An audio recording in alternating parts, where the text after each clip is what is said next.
আসসালামু আলাইকুম ওয়া রাহমাতুল্লাহি ওয়া বারাকাতুহু। প্রিয় দর্শক, রাত্রে অথবা দিনে, সন্ধ্যায় অথবা ভোরে, সকালে একা একা যখন বেরোই আমরা, অনেক সময় দুষ্টু জিন পড়ি। এরা বিভিন্ন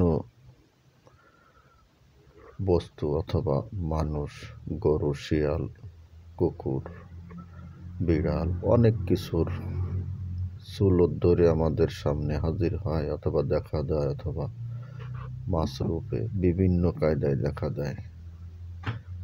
আপনি আমি যদি দুর্বল হই তাহলে কিন্তু আমাদের পেয়ে বসবে। আমাদের দুর্বল হওয়ার কোনো কারণ নাই, কারণ হচ্ছে আল্লাহ পাক আমাদেরকে কালামুল্লাহ দিয়েছেন।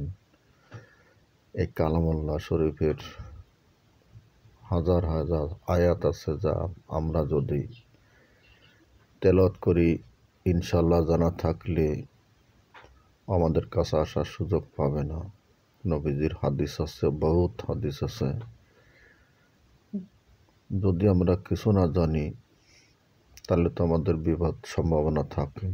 তাই আমি আপনাদেরকে ছোট্ট একটি শিখিয়ে দিচ্ছি, আপনারা মনে রাখবেন। যদি হঠাৎ সামনে বাদে আমল করবেন ইনশাল্লাহ, কিছু করার যোগ্যতা রাখবে না। কোনো কিছু মনে নয়, আপনি তখনই পড়ে নেবেন। আমি এটি স্ক্রিনে লিখে দিছি এবং মুখে এখন বলতেছি, আউযু বিল্লাহি মিনাশ শাইতানির রাজিম। এটা বললে ইনশাল্লাহ যথেষ্ট। বলে সাথে সাথে আপনি বলবেন, লা হাওলা ওয়ালা কুওয়াতা ইল্লা বিল্লাহিল আলিয়্যিল আযীম। আবার বলি, লা হাওলা ওয়ালা কুওয়াতা ইল্লা বিল্লাহিল আলিয়্যিল আযীম। পরে ডানে এবং বামে এবং সামনে নিজের শরীরে একটা ফু দিবেন, দেখবেন যে পড়ার সাথে সাথে উদা হয়ে গেছে। আপনার ইয়াকিন থাকতে হবে, বিশ্বাস থাকতে হবে।